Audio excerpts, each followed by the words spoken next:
Good morning everyone. आवाज आ रही है? सबको क्लियर है? ओके।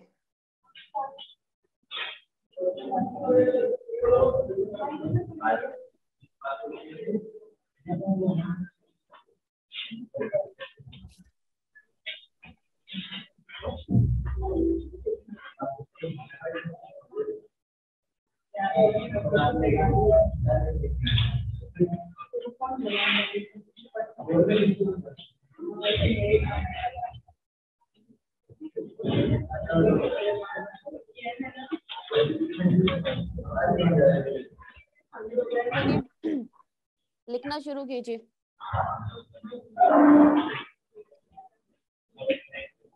कल के क्लास में हम लोगों ने वर्क डन पढ़ना शुरू किया था।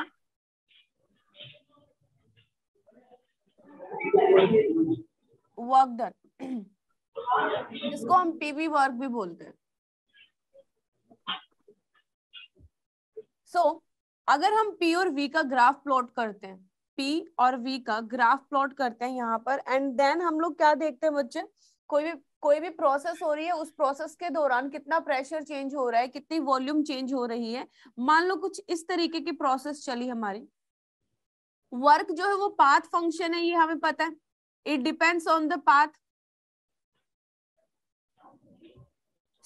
मान लीजिए ये मेरा ए पॉइंट है, बी पॉइंट है, सी पॉइंट है and D point.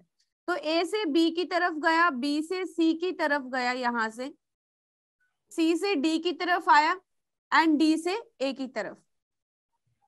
So this is a cyclic process. मैंने बोला कि मेरी जो रिएक्शन हो रही है, जो प्रोसेस प्रोसीड हो रही है, वो वॉल्यूम चेंज में ए से बी गया, फिर बी वॉल्यूम जो है वो कांस्टेंट होके प्रेशर बढ़ा बी से सी, उसके बाद सी से डी मेरा वॉल्यूम घटा एंड डी से ए फिर वॉल्यूम कांस्टेंट रहा। So this is the PV work. Pressure और वॉल्यूम का चेंज देखा मैंने ड्यूरिंग द होल प्रोसेस, क्या क्या हुआ। तो इसके अंदर नोट लिखेंगे बच्चे, area enclosed under the curve is work done,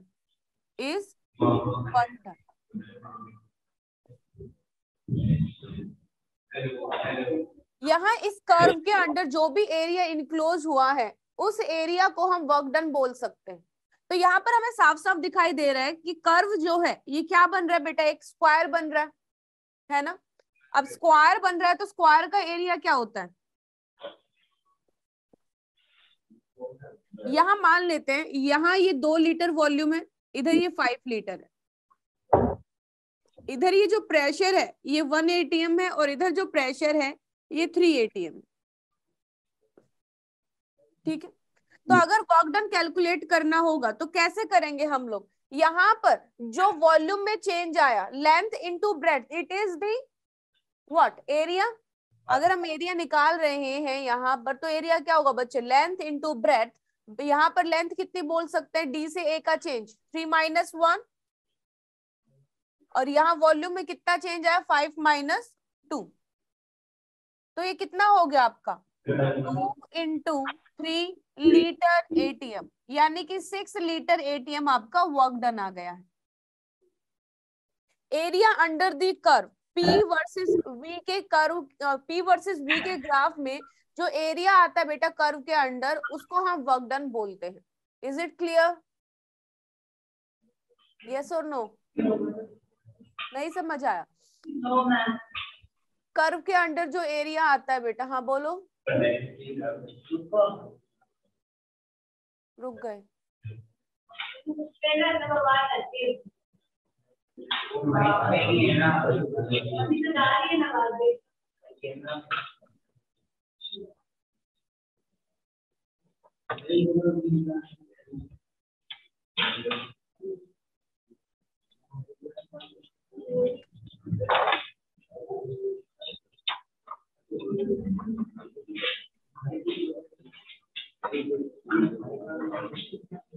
light बननी है।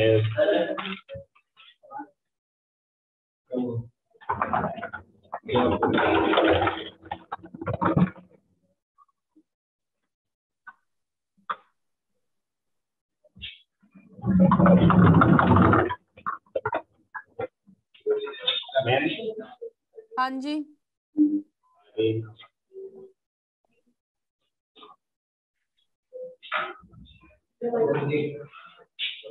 क्या अब हम कर सकते हैं? देखो मैं रिपीट कर रही हूँ इस चीज को बेटा, हम P versus V work done को क्या बोलते हैं? PV वर्क बोलते हैं। यानी कि ड्यूरिंग ए प्रोसेस प्रेशर में कितना चेंज आया, वॉल्यूम में कितना चेंज आया, उस हिसाब से हम देखते हैं। As you know work done जो होता है एक पाथ फंक्शन है जो कि पाथ के ऊपर डिपेंड करेगा। ठीक है, यहाँ पर मैंने प्रेशर एंड वॉल्यूम का एक कर्व बनाया ड्यूरिंग ए प्रोसेस, और जो चेंजेस मुझे दिखे वो चेंजेस मैंने ग्राफ में प्लॉट किए। प्लॉट करने के बाद मुझे ये स्क्वायर, वहां पे स्क्वायर जैसा, रेक्टेंगल जैसा वहां पर कुछ दिखाई दिया। ठीक है, तो यहाँ पर जो इस कर्व के अंदर एरिया आएगा, area enclosed in this curve, वो क्या प्रेजेंट करेगा? वो मैग्नीट्यूड ऑफ वर्क को रिप्रेजेंट करेगा। ठीक है, area enclosed in the P versus V curve will give you the magnitude of the work done. तो यहाँ पर इसके अंदर कितना एरिया है? Length into breadth. यहाँ पर मैंने ये डिस्टेंस निकाली 3 ATM और इधर 1 ATM, तो डिस्टेंस विल बी 2 ATM। इधर ये कितना हुआ? A से B का डिफरेंस 2 लीटर और 5 लीटर के बीच 3, यानी कि ये वाली जो लाइन है ये 3 लीटर की वॉल्यूम को रिप्रेजेंट कर रहा है, और ये वाली जो लाइन है ये 2 ATM प्रेशर को रिप्रेजेंट कर रहा है। तो वर्क डन कितना हो जाएगा? 3 × 2 = 6 litre ATM will be the work done. दूसरा एग्जाम्पल लेके समझते हैं। यहाँ पर फॉर एग्जाम्पल यहाँ पर मैंने दूसरा एक कर्व ड्रॉ किया P वर्सेस V, ये P और ये V। जो मेरी प्रोसेस है वो कुछ इस तरीके से सर्कल बना रही है, कुछ इस तरीके से सर्कल शो कर रही है। यानी कि ड्यूरिंग ए प्रोसेस मैंने उस प्रोसेस को रीड किया तो प्रेशर और वॉल्यूम के जो चेंजेस हैं वो कुछ इस तरीके से दिखाई दिए। तो यहाँ पर अगर मुझे वर्क डन निकालना हो तो कैसे निकालेंगे? Work done is equal to area enclosed in the curve will give you the magnitude of work, right? Area enclosed in the curve, और ये कर्व जो है ये कैसा दिख रहा है तुम्हें? सर्कल जैसा। सर्कल का एरिया क्या होता है? Pi r square, pi r square. तो यहाँ पर अगर हम बात करें इसकी, आर निकालना है मुझे, तो मान लेते हैं ये तुम्हारी 2 लीटर है और ये 5 लीटर है, जस्ट एन अजम्पशन, कुछ भी हो सकता है। तो इधर अगर ये टोटल देखा जाए तो टोटल कितना हो गया? 3 लीटर, है ना? टोटल कितना हो गया बच्चे? 3 लीटर। तो अगर मैं इसका हाफ करूंगी तो इट विल बी 3/2, तो पाई इंटू 3/2 रेडियस हो गया और इसका स्क्वायर, यानी कि ये हो गया 9/4 pi. This is your magnitude of the work done. आई बात समझ में? ठीक है, तो सिंपल है, ज्यादा कुछ नहीं है बेटा, जस्ट एक पॉइंट लिखवाया मैंने, area enclosed in the under the curve will give you the magnitude of the work done. इसको नोट डाउन कर लेंगे। हाँ जी, क्या नहीं आया?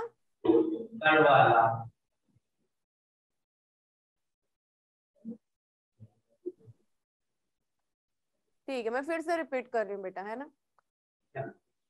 देखो मैंने यहाँ पर एक लाइन लिखी है, अगर ग्राफिकल में प्रेशर वर्सेस वॉल्यूम को, अगर मैं किसी भी प्रोसेस को प्रेशर वर्सेस वॉल्यूम में ड्रॉ करती हूँ तो वहां पर जो कर्व के नीचे एरिया आने वाला है वो वर्क डन का मैग्नीट्यूड देता है। तो it is just an example कि मैंने एक प्रोसेस को ड्रॉ करने की कोशिश की, वो कुछ इस तरीके से उसके अंदर चेंजेस दिखाई दिए। ठीक है, कि ए से बी गए पहले हम लोग, बी से सी गए, सी से डी और डी से, ये एक प्रोसेस मैंने यहाँ पर जस्ट एन एग्जाम्पल लिखी। तो इस कर्व के अंडर जो एरिया आएगा वो तुम्हें क्या दे रहा है? Magnitude of work. तुम्हें कर्व दे के सिंपली वर्क डन पूछ ले तो तुम्हें बताया गया है कि कर्व का एरिया निकाल दो, वो मैग्नीट्यूड हो जाएगा वर्क का। तो तुम्हें बस इसका एरिया ही तो निकालना है। यहाँ पर मैंने सिंपल रेक्टेंगल टाइप दिया तो लेंथ इंटू ब्रेथ, अगर मैंने वहां पर सर्कल दिया तो pi r square, this is just the area of the curve, वो आपको क्या देगा? Magnitude of work. It is very simple बेटा, नोट कर लीजिए इसको। 2 लाइनें और लिख लीजिए। अगर मेरी प्रोसेस यहाँ पर क्लॉकवाइज होगी बेटा, नोट, अगर प्रोसेस जो है वो क्लॉकवाइज होगी, if process is clockwise, process is clockwise, उस टाइम पर जो वर्क डन होगा वो नेगेटिव होगा। एंड अगर प्रोसेस एंटी क्लॉकवाइज है, अगर प्रोसेस एंटी क्लॉकवाइज डायरेक्शन में है, एंटी क्लॉकवाइज डायरेक्शन में है, तो वर्क डन क्या होगा? पॉजिटिव। क्लॉकवाइज एंटी क्लॉकवाइज पता है सबको? यहाँ पर ये वाले जो प्रोसेस है, क्या ये क्लॉकवाइज है? क्लॉकवाइज है ना, घड़ी की डायरेक्शन में घूम रही है। तो ऑब्वियस सी बात है, अगर इसके वर्क डन की बात की जाएगी तो ये -9/4 पाई हो जाएगा। पिछली स्लाइड पर अगर हम बात करेंगे यहाँ पर, तो ये कौन सी डायरेक्शन में है? Anti clockwise direction. Anti clockwise का मतलब क्या हुआ? W क्या हो जाएगा? +6 लीटर AT। नोट डाउन करो।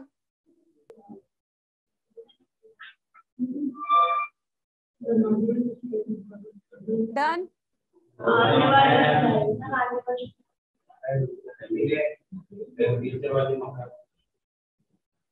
जल्दी कीजिए।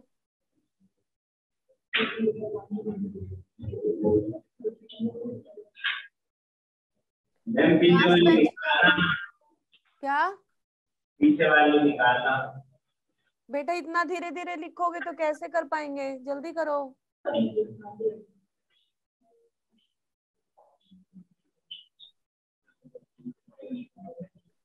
जो कल पढ़ाया था वो पढ़ के आए हो सारे? क्लास के बीच में पूछूं।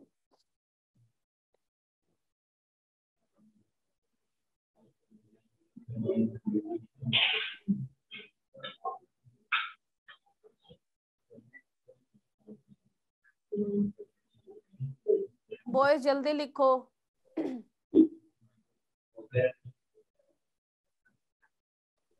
ये वाला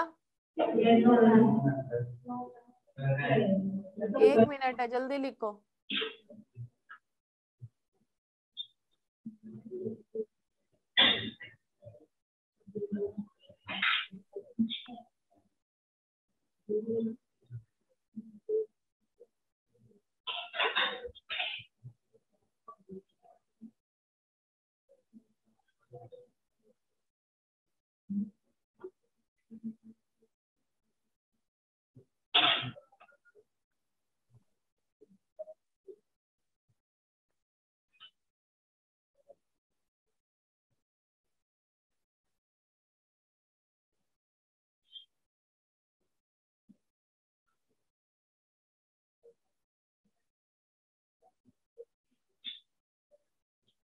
डन।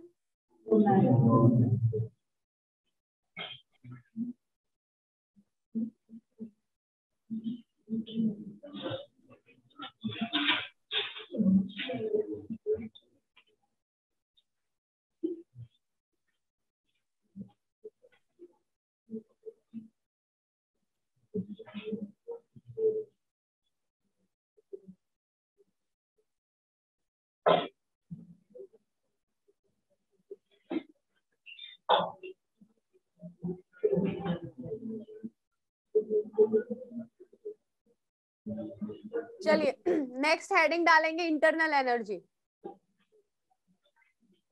हेडिंग डालो internal energy.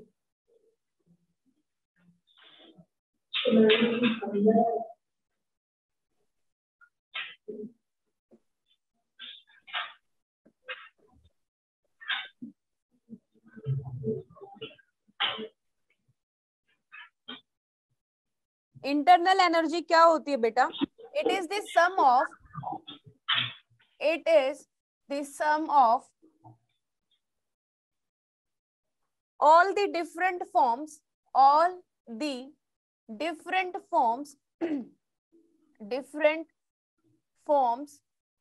of energy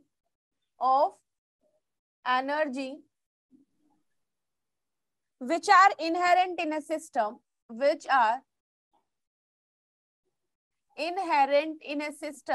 inherent in a system at rest, at rest and in absence of any external field, and in absence of external field.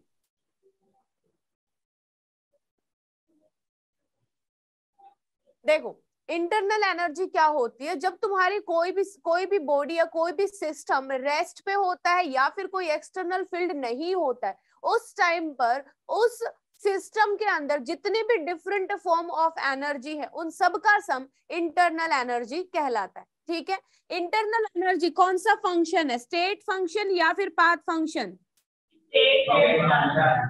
Okay, internal energy क्या है बेटा, U से represent करते हैं इसको, ये एक स्टेट फंक्शन होता है।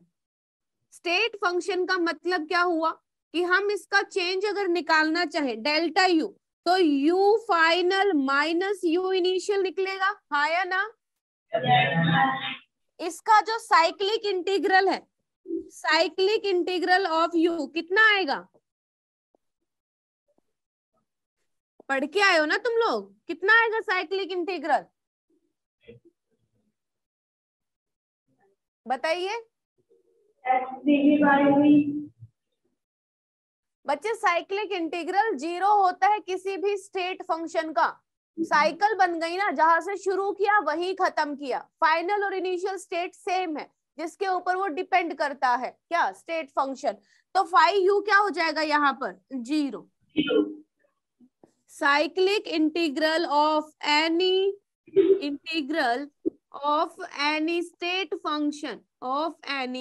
स्टेट फंक्शन is 0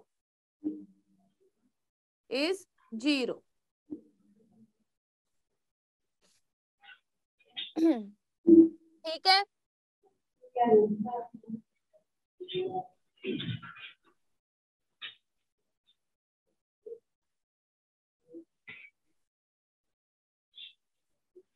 अगर पढ़ के आए थे तो आपको ये वाली चीज याद होनी चाहिए थी बेटा। देखिए इंटरनल एनर्जी में सम बताया different type of the energies का, तो अगर बात करेंगे इंटरनल एनर्जी के बारे में तो ये ट्रांसलेशनल एनर्जी बेटा, ट्रांसलेशनल का मतलब क्या होता है, translational plus U rotational plus U vibrational plus U inter particle energy बेटा, and plus U nuclear energy, nuclear interaction वाली एनर्जी, एंड प्लस हम बोल सकते हैं यहाँ पर यू कौन सी बोलेंगे, electronic, you electronic energy, and so many बेटा, और भी बहुत सारी हो सकती है। ठीक है, इंटरनल एनर्जी क्या होती है, तुम्हारे पार्टिकल्स हैं उनका मोशन हो रहा होगा, बॉडी एट रेस्ट भी है तो भी, ठीक है। और ट्रांसलेशनल का मतलब होता है लीनियर मोशन करना बेटा, ठीक है, लीनियर मोशन से जो एनर्जी आती है उसको तुम ट्रांसलेशनल मोशन कहते हो। अगर पार्टिकल्स रोटेट कर रहे हैं तो रोटेशनल एनर्जी होगी, पार्टिकल्स एक ही पोजीशन के ऊपर वाइब्रेट भी करते हैं बेटा तो वाइब्रेशनल एनर्जी होगी। आई का मतलब होता है इंटर पार्टिकल इंटरेक्शन एनर्जी, आई का मतलब होता है इंटर पार्टिकल, पार्टिकल्स का खुद का, inter particle interaction energy, interaction energy, ठीक है। न्यूक्लियर यानी कि न्यूक्लियस से रिलेटेड एनर्जी बेटा, न्यूक्लियर का जो मूवमेंट होता है, जो स्पिन होते हैं उनकी एनर्जी, इलेक्ट्रॉन्स की वजह से एनर्जी, ठीक है। तो ये वाली जो एनर्जीज होती हैं, कौन सी वाली, ये न्यूक्लियर वाली, ये इलेक्ट्रॉनिक वाली, ये सारी की सारी कांस्टेंट रहती हैं, इनका इतना चेंज नहीं देखा जाता है, इतनी ज्यादा सिग्निफिकेंट वैल्यूज नहीं रहती हैं न्यूक्लियस और इलेक्ट्रॉन्स के मूवमेंट से आने वाली एनर्जी, ठीक है। अगर मैं बात करूं इंटर पार्टिकल इलेक्ट्रॉनिक एनर्जी, ये वॉल्यूम पर डिपेंड करती है बेटा, depends on volume, depends on volume. और ये जो तीनों एनर्जीज हैं ये डिपेंड करती हैं, डिपेंड्स ऑन टेम्परेचर, ये टेम्परेचर के ऊपर डिपेंड करती। ठीक है, यहां पर लिखेंगे the inter particle interaction energy, inter particle interaction energy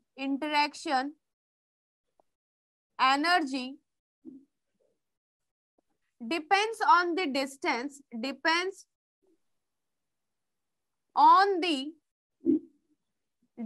between the particles, on the distance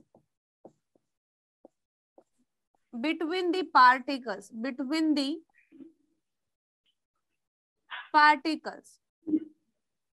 thus we can say that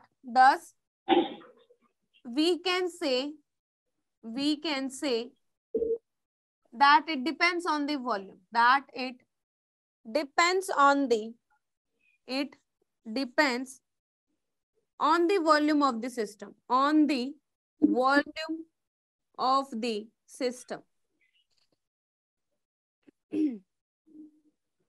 ठीक है, इंटर इलेक्ट्रॉनिक पार्टिकल एनर्जी। अब आप बताइए आइडियल गैसेस के अंदर क्या इंटर पार्टिकल इंटरेक्शन एनर्जी होगी? क्योंकि वहां पर तो पार्टिकल्स एक दूसरे से बहुत ज्यादा दूर है, तो हम बोल सकते हैं इंटर इलेक्ट्रॉनिक एनर्जी यानी कि UII for ideal gas is equal to 0। ये लिख लिया सबने? जल्दी कॉपी करो।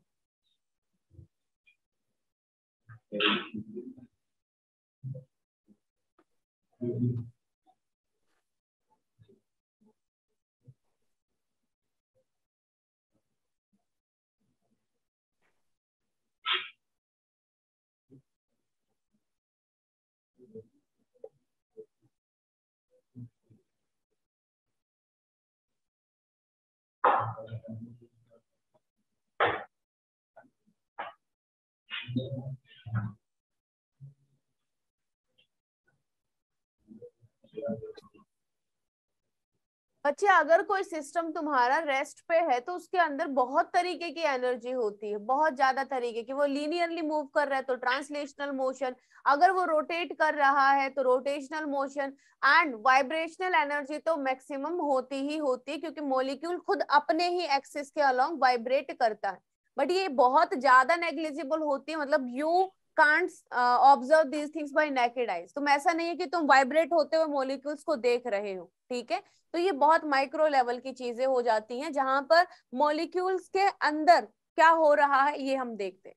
तो इंटरनल एनर्जी एक्चुअल में एक्सटर्नल फील्ड की एब्सेंस में, कि कोई और चीज उसको अफेक्ट नहीं कर रही है, फिर भी उसके अंदर ये सारी चीजें ऑटोमेटिक खुद से हो रही हैं जब तुम्हारा सिस्टम रेस्ट पे है। This is called internal energy. Internal energy का नाम ही कुछ ऐसा है ना कि सिस्टम के अंदर की एनर्जी, खुद की एनर्जी, अंदर की एनर्जी टोटल कितनी है, तो जितने भी टाइप की एनर्जी हमने उन सबका सम कर दिया।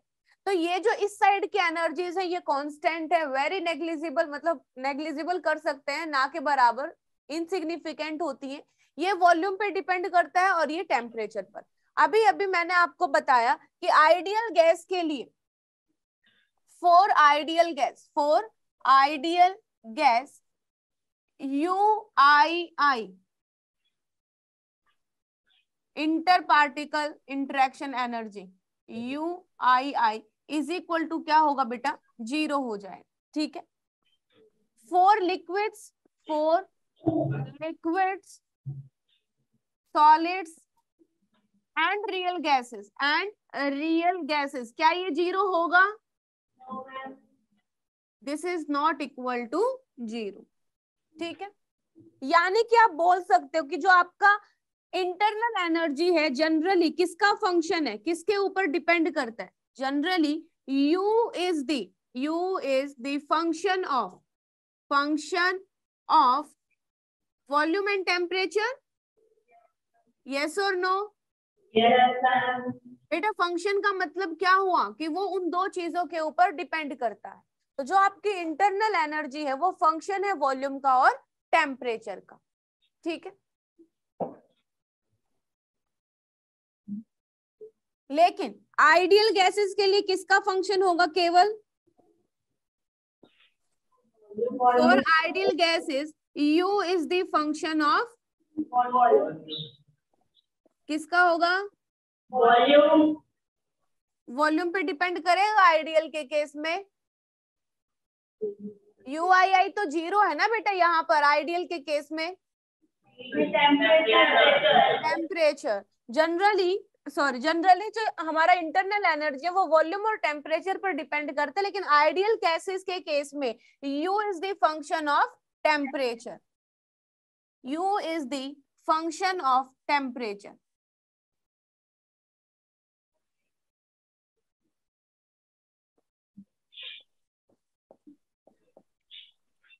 U क्या है? टेम्परेचर का फंक्शन है।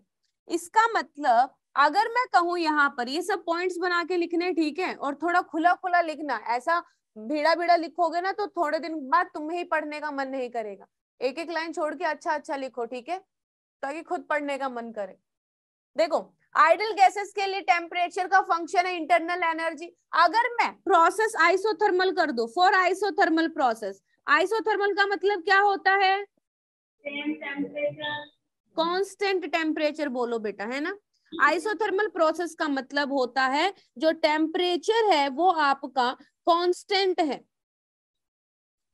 टेम्परेचर कांस्टेंट का मतलब टेम्परेचर का जो चेंज होगा वो 0 होगा,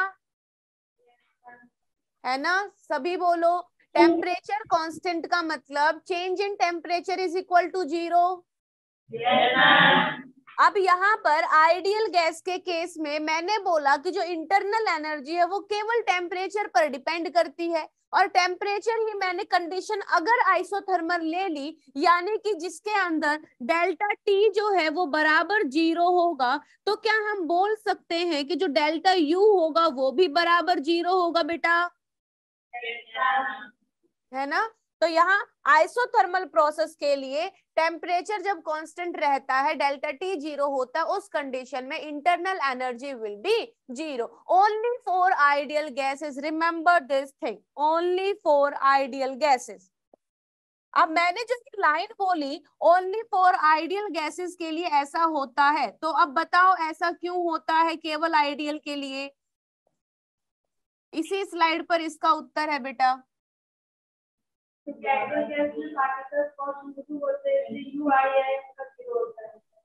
बिल्कुल, इंटरनल एनर्जी नॉर्मली वॉल्यूम और टेम्परेचर का फंक्शन होता है, लेकिन आइडियल के केस में क्योंकि इंटर पार्टिकल इंटरेक्शन एनर्जी 0 होता है, तो वॉल्यूम वाला हो गया आइडियल में। तो आइडियल के केस में ये केवल और केवल टेम्परेचर पर डिपेंड करता है, और अगर तुमने टेम्परेचर को 0 ले लिया, यहाँ पर चेंज इन टेम्परेचर 0 ले लिया, तो इंटरनल एनर्जी भी 0 हो जाएगी केवल आइडियल के केस में। अगर आइडियल केस नहीं हुआ तो वॉल्यूम भी अपना रोल प्ले करेगा। आ गई बात समझ में? बहुत बढ़िया, लिखो इसको जल्दी से। बॉयज पीछे लिख लिया? आगे लड़कियों ने भी लिख लिया। अब देखो नॉर्मली क्या बात की मैंने, जो u है वो किसका फंक्शन है? v एंड t का। तो मैथमेटिकली मैं लिख सकती हूँ du is equal to du dv के साथ डिफरेंशियल किया मैंने प्लस में एट कांस्टेंट टेम्परेचर, प्लस में du इंटरनल एनर्जी का किया मैंने dt के with respect to at constant volume. अब आप लोगों को भी पता है कि जो इंटरनल एनर्जी है वो स्टेट फंक्शन है, तो इधर ही मैं थोड़ा सा लिख के बता दूं, स्टेट फंक्शन होगा तो कौन सी कंडीशन वैलिड रहेगी? कौन सी थ्योरम होती है वो? Euler theorem. यूलर थ्योरम का मतलब जो तुमने यहाँ पर इंटरनल एनर्जी का differentiation with respect to volume किया, अब इसका differentiation with respect to temperature करो। D d T du divided by dv, it will be equal to du divided by dt। इसका डिफरेंशिएशन किसके विद रिस्पेक्ट टू? वॉल्यूम के with respect to. ये दोनों बराबर होंगे तभी हमारा ये क्या होता है बेटा? स्टेट फंक्शन होता है। This is called Euler's theorem, Euler's theorem. ठीक है, अब हमारे पास मैथमेटिकली du क्या आ गया बेटा? इसके बराबर आ गया। अब तुम एक चीज देखो, यहां पर मैं एक चीज लिख रही हूं, उसको डिफाइन आगे करूंगी। According to first law of thermodynamics, according to first law of thermodynamics, अभी मैंने पढ़ाया नहीं है बेटा थर्मो का फर्स्ट लॉ, आने वाले लेक्चर में करेंगे, ठीक है। अभी बस मैं इससे जुड़ती हुई कंडीशन है इसलिए आपको यहाँ लिखवा रही। According to first law of thermodynamics क्या होता है ये, du is equal to dq plus dw, ठीक है। du इज इक्वल टू क्या होता है, dq प्लस dw होता है। अगर मैं आइसोकोरिक प्रेशर, आइसोकोरिक कंडीशन लेती हूँ, आइसोकोरिक का मतलब कांस्टेंट प्रेशर, आइसोकोरिक बेटा कांस्टेंट वॉल्यूम, ठीक है। For isochoric process, isochoric condition, pressure क्यों बोल रही हूँ, फॉर आइसोकोरिक कंडीशन, यानी कि यहाँ पर डेल्टा वी क्या हो जाता है, 0 हो जाता है, वॉल्यूम कांस्टेंट होती है आपकी। तो तुम्हें पता है work done minus P D V होता है, minus P into change in volume, change in volume तुम्हारा 0 है, तो बोल सकते हैं कि आइसोकोरिक कंडीशन के लिए जो वर्क डन होगा that will be equal to 0,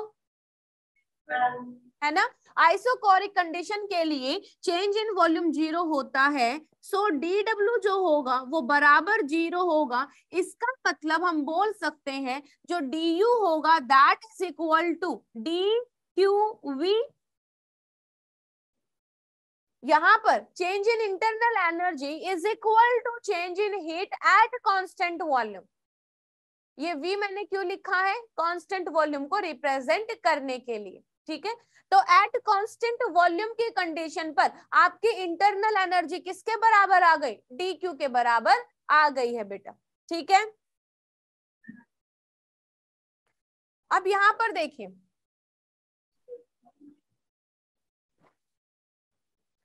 आप लोगों ने ये वाली चीज पढ़ी है, CVM is equal to 1/n dqv divided by dt। क्या हम इस चीज को पढ़ चुके हैं, molar heat capacity at constant volume it is equal to 1/n dq divided by dt। तो यहाँ क्या इस dqv की जगह हम du लिख सकते हैं, तो यहाँ CVM it is equal to 1/n du divided by dt। बन गया फॉर्मूला, ऐसे ही फॉर्मूलाज बनते हुए चले जाएंगे, ठीक है। हम लोग पढ़ चुके थे कि molar heat capacity at constant volume is equal to 1/n dq by dt होता है। dq की जगह मैंने यहाँ पर du लिख दिया क्योंकि du बराबर dq है एट कांस्टेंट वॉल्यूम की कंडीशन पर। तो यहाँ पर हो गया हमारा molar heat capacity at constant volume is equal to 1/n into du by dt। आ गई बात समझ में सबको, आया ना, लिखो अब जल्दी से।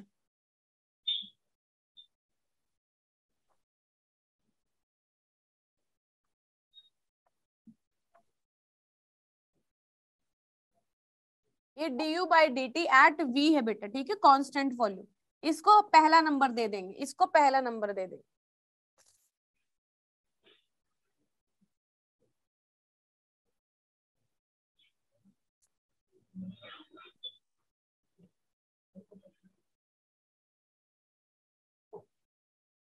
बच्चे जहां भी समझ नहीं आए वहां पूछ लेंगे क्योंकि सारा मैथमेटिक्स है ना।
लिख लिया बेटा? आगे बढ़ते हैं यहाँ पर। अब देखो इस वाले इक्वेशन से देखो du by d t at v क्या लिख सकते हैं यहाँ पर? फ्रॉम इक्वेशन वन क्या लिख सकते हैं बच्चे? du by d t eight constant volume, ये क्या हो जाएगा? NCVM के बराबर आ जाएगा, हाँ या ना? तुम्हारे पास जो पहली इक्वेशन थी ये वाली, इस इक्वेशन पे जाओ, du by d t at v की जगह NCVM लिखा जा सकता है। अभी यहाँ पर मैं क्या लिख रही हूँ ध्यान से देखिए, du is equal to du divided by dv into ये एट t के ऊपर ये dv प्लस में मेरा क्या था बेटा? du by d t at v था, उसकी जगह मैं लिख रही हूँ NCVM और इंटू में dt था। ध्यान से देखिए ये मैंने एज इट इज रखा, ये वाली चीज मैंने यहाँ पर एज इट इज रखी, और इधर जो टर्म थी du by d t at v की जगह मैंने लिख दिया NCVM इंटू dt। तो ये हमारा किसी भी सिस्टम के लिए एप्लीकेबल होता है बेटा। आपके पास कोई भी सिस्टम है, उस सिस्टम की इंटरनल एनर्जी निकालनी है, अगर वहां पर तुम du by dv at t dv की वैल्यू लिख देते हो और इनको रख देते हो तो आपके पास इंटरनल एनर्जी आ जाएगी। अभी इसको इंटीग्रेट भी करेंगे आगे वाली क्लासेस में, अभी के लिए बस इतना ही समझना है कि du is equal to du by dv at t plus ncv dt, this is the internal energy. अब अगर बोलूं आइसोकोरिक प्रोसेस के लिए, फॉर आइसोकोरिक प्रोसेस और you can say ideal gas, अलग अलग ले लेते हैं बेटा। आइसोकोरिक प्रोसेस का मतलब क्या है? चेंज इन वॉल्यूम जीरो है, change in volume zero, dv बराबर जीरो, तो du किसके बराबर आ जाएगा? NCVM dt के, हाँ या ना? एट कांस्टेंट टेम्परेचर की अगर बात करेंगे बेटा, यहाँ पर आइडियल गैसेस के केस में du बाई, एक सेकेंड, हाँ, आइडियल गैस के केस में du by dv at t बराबर जीरो होता है, वॉल्यूम के ऊपर डिपेंड करता ही नहीं है आइडियल के केस में। तो for ideal gases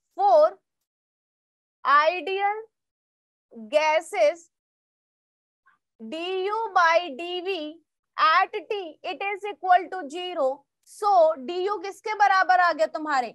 NCVM dt के बराबर। यानी कि आइसोकोरिक और आइडियल के केस में तुम्हारी इक्वेशन ये होगी, बाकी कोई कंडीशन अप्लाइड नहीं है तो तुम्हारा du इसके बराबर होगा। ठीक है, this is only for ideal gases, only लगा देते बेटा, only for ideal gases du ये होगा। अगर आइसोकोरिक प्रोसेस लगा देते हैं तो भी ये होगा, बाकी कंडीशंस में ये पूरी इक्वेशन फॉलो की जाएगी।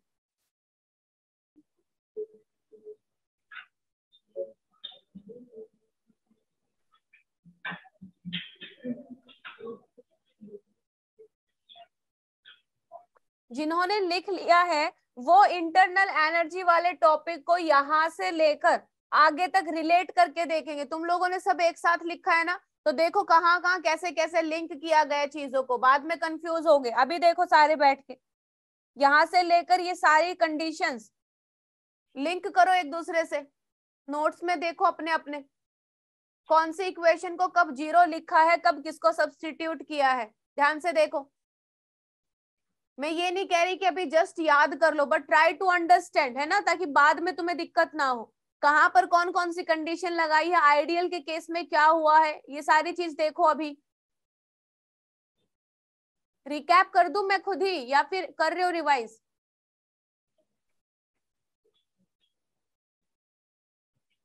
दो मिनट लो और रिवाइज करो।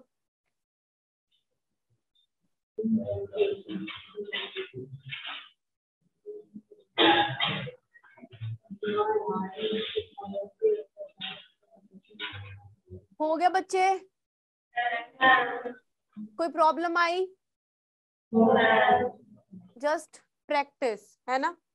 नेक्स्ट हेडिंग डालेंगे degree of freedom. Degree of freedom.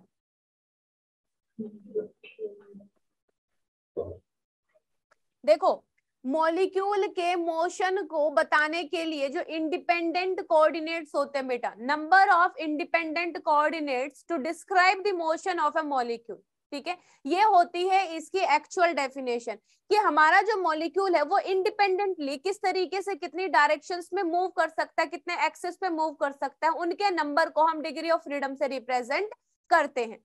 तो हमारे जो मॉलिक्यूल हैं वो लीनियरली मूव कर सकते हैं, नॉन लीनियरली मूव कर सकते हैं, जिसको ट्रांसलेशनल मोशन कह सकते हैं, वाइब्रेशनल मोशन कह सकते हैं, या फिर रोटेशनल मोशन कह सकते हैं, जिनके लिए हम डिग्री ऑफ फ्रीडम एक्चुअल में पढ़ते हैं।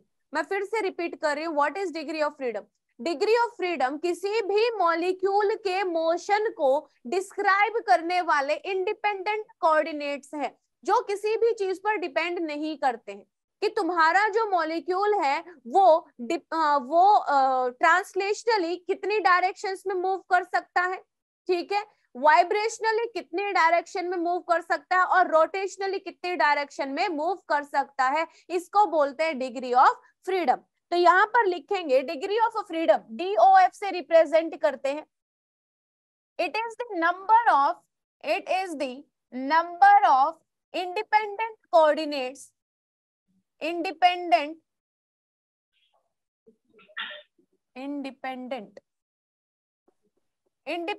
coordinates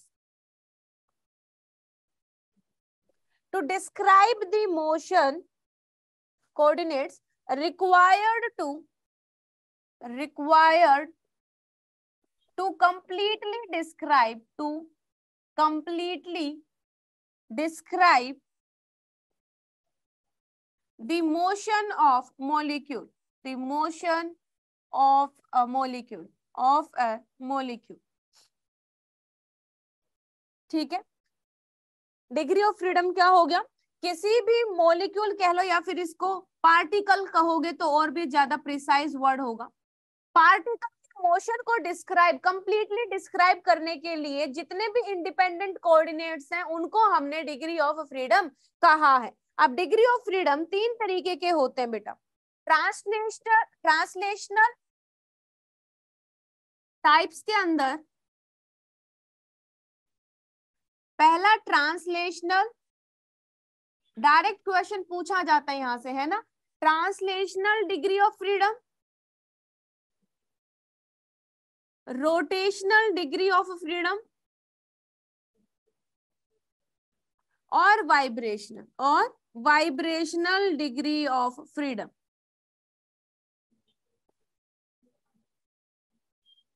बहुत छोटा सा टॉपिक और इतना जरूरी भी नहीं है बेटा, तो जो हम पॉइंट टू पॉइंट करने वाले हैं यहाँ पर। डिग्री ऑफ फ्रीडम समझ आया? किसी भी पार्टिकल के मोशन को इंडिपेंडेंटली कितने तरीके से हम उसको डिस्क्राइब कर सकते हैं कंप्लीटली, वो नंबर डिग्री ऑफ फ्रीडम कहलाता है। 3 तरीके का होता है, ट्रांसलेशनल, रोटेशनल एंड वाइब्रेशन। नाम देख के ही पता चल गया होगा कि ट्रांसलेशनल पार्टिकल मॉलिक्यूल, जो हमारा पार्टिकल या मॉलिक्यूल है, वो कितने तरीके से इंडिपेंडेंटली कितनी डायरेक्शंस में मूव कर सकता है, अगर रोटेट कर रहा है तो कितनी डायरेक्शन में, कितने तरीके से, किन एक्सिस पर कर सकता है, वाइब्रेट करेगा तो किन एक्सिस पर करेगा, ठीक है। तो यहाँ पर देखो, एक मॉलिक्यूल है बेटा, ये लिख लिया सबने? हाँ या ना? मान लेते हैं एक मॉलिक्यूल है जिसके अंदर n एटम्स है बेटा। For a molecule having n atoms,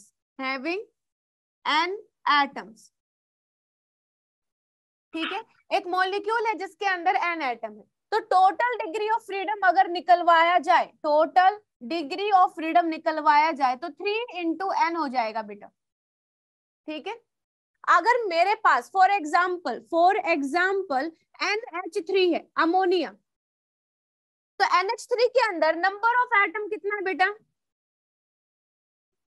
number of atom कितने हैं? 4। तो यहाँ पर टोटल डिग्री ऑफ फ्रीडम कितने हो जाएंगे? 12। बहुत सिंपल है। अगर मॉलिक्यूल के अंदर n नंबर ऑफ एटम है तो टोटल डिग्री ऑफ फ्रीडम जो है वो 3n से कैलकुलेट होगा। ट्रांसलेशनल डिग्री ऑफ फ्रीडम कितने होंगे इसमें से? ट्रांसलेशनल डिग्री ऑफ फ्रीडम वो होंगे 3। ठीक है, ट्रांसलेशनल डिग्री ऑफ फ्रीडम होंगे 3। रोटेशनल जो होंगे बेटा, rotational degree of freedom, rotational degree of freedom depend करता है कि जो मॉलिक्यूल है वो तुम्हारा लीनियर है, लीनियर मॉलिक्यूल है या फिर नॉन लीनियर मॉलिक्यूल है, नॉन लीनियर मॉलिक्यूल है। अगर तो नॉन लीनियर मॉलिक्यूल होगा तो डिग्री ऑफ फ्रीडम रोटेशनल वाले 3 होंगे बेटा, और लीनियर होगा तो 2 होंगे। ठीक है, हमेशा ही? हाँ जी, हमेशा ही। कोई भी मॉलिक्यूल लो जिसके अंदर n नंबर ऑफ एटम है तो total degree of freedom 3n होगा। उसके अंदर ट्रांसलेशनल 3 होंगे, रोटेशनल की बात की जाएगी तो लीनियर वाले के पास 2 होंगे बेटा, नॉन लीनियर वाले के पास 3 होंगे।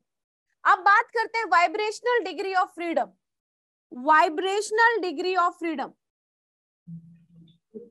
वाइब्रेशनल डिग्री ऑफ फ्रीडम जितने बच गए रिमेनिंग, अभी जैसे तुमने NH3 के अंदर 12 डिग्री ऑफ फ्रीडम निकाले, 12 में से 3 तो हो गए आपके क्या? ट्रांसलेशनल। NH3 लीनियर है नॉन लीनियर? तो उसके 3 हो गए, टोटल 6 बच गए। कितने? 6। तो वो 6 के 6 क्या होंगे आपके? Vibrational degree of freedom. The degree of freedom remaining after translational and rotational.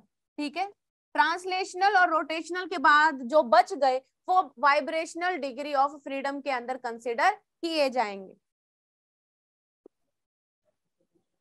Slide निकालना, पीछे वाली स्लाइड।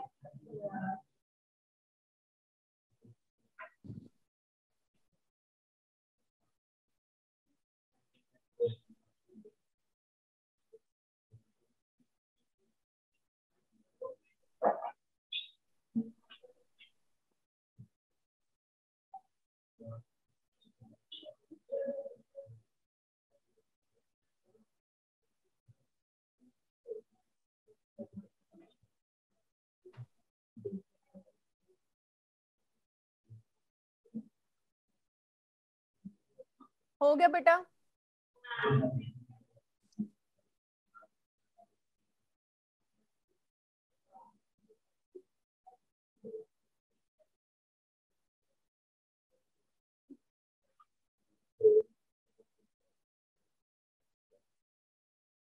डन। चलिए एग्जाम्पल्स करते हैं बेटा।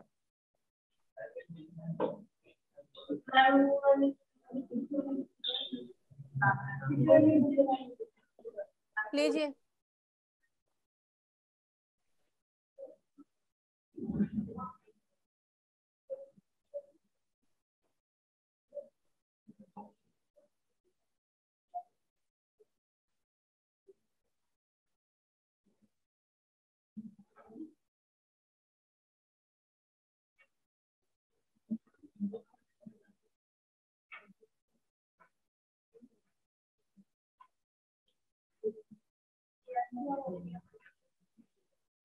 हो गया?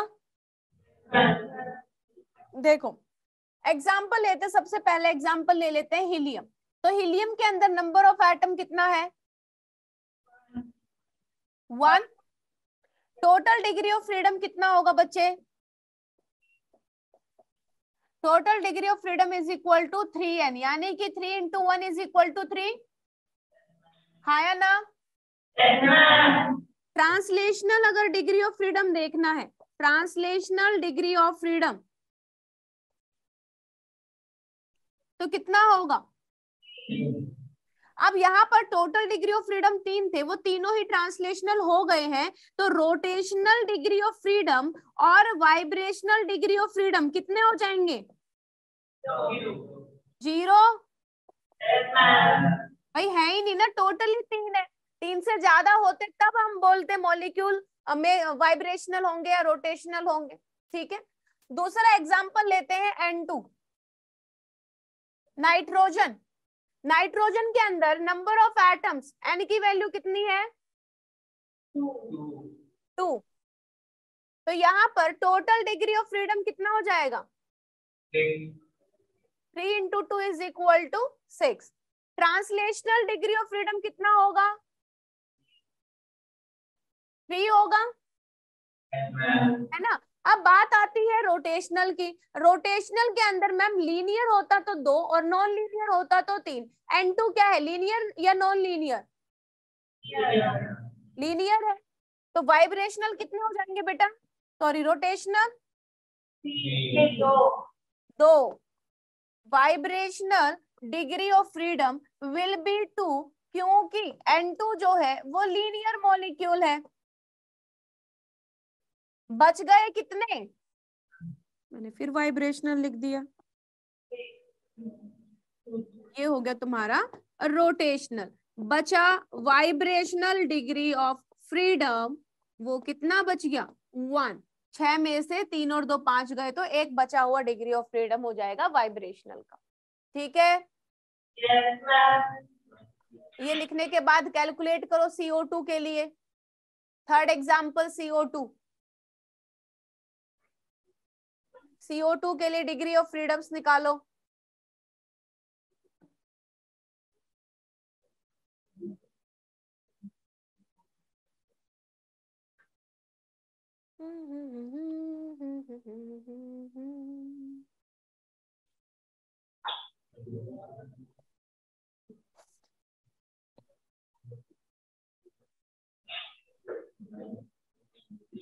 ये लिख लिया सबने?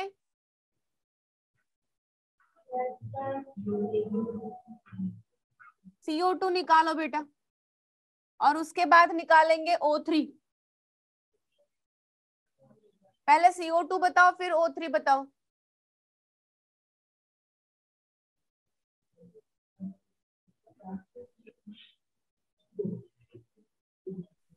पहले CO2 बताओ, फिर O3 बताओ।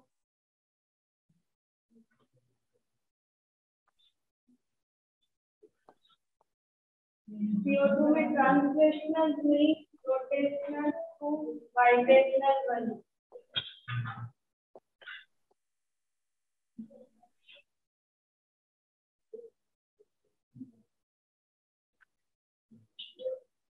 नंबर ऑफ एटम 3 है, तो टोटल डिग्री ऑफ फ्रीडम कितने हो गए? 3 into 3 is equal to 9। Translational 3। Rotational CO2 कैसा मॉलिक्यूल है, लीनियर या नॉन लीनियर? ये तो पता है ना, हमें केमिकल बॉन्डिंग में सीख चुके हैं। अगर लीनियर है तो रोटेशनल 2, और बचे हुए किस किस का सही था? Very good. O3 का निकाल के बताओ जल्दी से। O3 के अंदर N कितना होगा? टोटल डिग्री ऑफ फ्रीडम कितना होगा? ट्रांसलेशनल कितना होगा बच्चे? रोटेशनल कितना होगा? और वाइब्रेशनल डिग्री ऑफ फ्रीडम कितना होगा?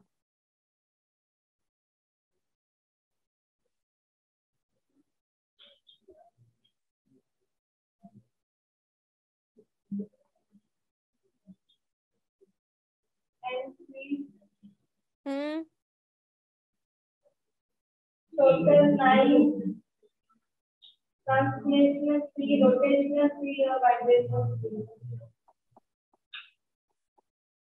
ट्रांसलेशनल 3 हो जाएगा।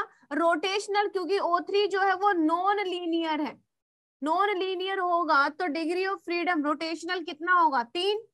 और वाइब्रेशन बचा हुआ कितना हो गया? 3। ठीक है, कर लेंगे, डिग्री ऑफ फ्रीडम निकाल लेंगे सारे। इंपॉर्टेंट लाइन लिखिए, vibrational degree of freedom, note बना के लिख लो। Vibrational vibrational degree of freedom are only active at very high temperature. very high temperature, जब बहुत ज्यादा टेम्परेचर होगा बेटा, उसी कंडीशन में वाइब्रेशनल डिग्री ऑफ फ्रीडम को कंसीडर करना है। टेम्परेचर यानी कि 1200 डिग्री सेल्सियस से लेकर 1500 डिग्री सेल्सियस। ठीक है, डिग्री ऑफ फ्रीडम में जो हमारा वाइब्रेशनल डिग्री ऑफ फ्रीडम है वो बहुत हाई टेम्परेचर पर ही एक्टिव होता है।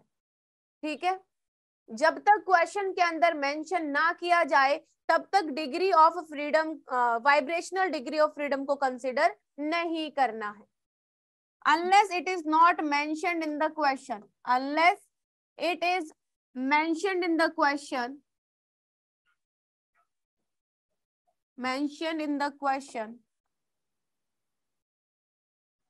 अगर ये क्वेश्चन में मेंशन किया गया है तो अलग बात है, otherwise ignore it, otherwise ignore vibrational degree of freedom. ठीक है, क्वेश्चन में जब बोला जाएगा ना बेटा वाइब्रेशनल डिग्री ऑफ फ्रीडम के बारे में, तभी हम लोगों को इसके ऊपर ध्यान देना है, otherwise vibrational degree of freedom को इग्नोर करना है, कंसीडर नहीं करना है। ये दोनों पॉइंट लिख लेंगे बेटा। ठीक है, ये लाइन जो अभी शुरू होने वाला है टॉपिक, इसके बाद कराऊंगी, इससे रिलेटेड एनर्जी उससे जुड़ा हुआ है। ठीक है, यहां तक आगे सबको समझ में? चलिए बाकी करते हैं 10 मिनट के ब्रेक के बाद, या कंटिन्यू करें? 10 मिनट ब्रेक ले लो, 10 मिनट बाद आ जाना। ठीक है, उसके बाद करते हैं।